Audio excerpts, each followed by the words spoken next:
आधुनिक जुगरे धीरे धीरे भूलिबाकु बसिलेणी अतीतर कला संस्कृति और परंपरा को किंतु भुवनेश्वर ऋषिकेश बेहरा और तांको भौणी सौदामिनी सामल तैयारी करुछंती सबुठु बड़ बोईत जेउथिरे सात भाई केमिते सात दरिया पार होई बेपार वाणिज्य करबाकु जाउथिले ताहा स्थानित होईछि। कार्तिक पूर्णिमा दिन तांको हाथ तैयारी कलाकृति माध्यम सारा ओडिशा को मन पकाई दियंती साधव पुओंको वाणिज्य बेपार।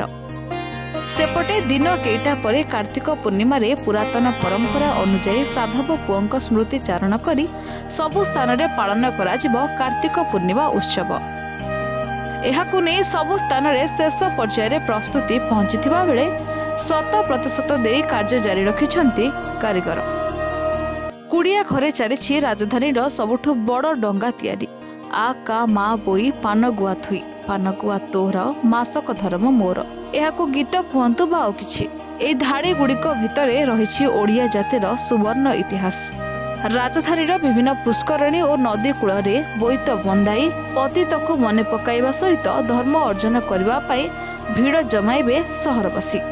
पूर्णिमार एही विशेष मुहूर्त को ओडिया माने चाहि रहितबा बेले बोईत बंदाण पाई स्वतंत्र भावे प्रस्तुत होईछि 14 फुट लंब और 8 फुट उच्चतार सुसज्जित डंगा जहाँ बिंदु सागर रे आकर्षण साजिब।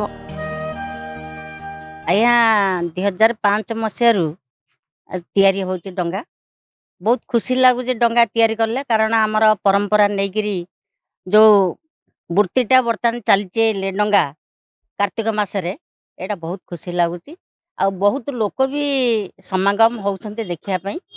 आमर गोटे गीत अछि अकामा बई पानगुआ थोई तो पानगुआ तोर धर्म जाक ओसा मोर तेणु करी यही सब परंपरा नहीं कि चली बोईत करिया को जाइतले 7 भाई आ 7 बहु मध्य आ भीतर मध्य 7 भाई तैयारी हेले 7 बहु मध्य सब आमर अलगा पिला माने सब हेबे झी पिला माने गवर्नमेंट हमको कौन सुविधा दौनी कारण आम एते आपणकर मीडिया चैनल रे एते जनैला परे भी ये जेते नेता अछंती केही भी आ देहर गुरुत्व दौनाहांती ये कारीगर माने केमते रहिबे केमते चलिबे से विषय भी तांकर धारणा नाही आ तेणु करी आमे एतिकी अनुरोध कर माने सरकार को तेणु करी कारीगर मान को टिके देखंतु आ किछि तांको अनुदान देले से टिके आउ टिके आगु को जिबे। अन्यपटे एही 14 फुटिया बोईत तैयारी करबा को तांको पाखापाखी 9 दिन समय लागिछि। चलित वर्ष से मयूर आकृति रे बोईत तैयारी करथिबा बेले बोईत चारिपटे रहिबे 7 भाईंको प्रतिमा। 2005 मसीहारू ऋषिकेश बेहरा एही विशाल डंगा तैयारी करुवा बेले प्रति वर्ष भिन्न भिन्न आकृतिर डंगा तैयारी करथांती। पूर्वरु मयूर हंस एवं चिल आकृति होइथिबा बेले चलित वर्ष से मयूर आकृतिर बोईत तैयारी करछंती। बाउंस और सोलरे तैयारी होइथिबा एही डंगा रे कंटा कागज झुड़ी पाल आदि व्यवहार कर जायछि। 20 दिन आगरू तांको डंगा पाई बराद आसीथाए।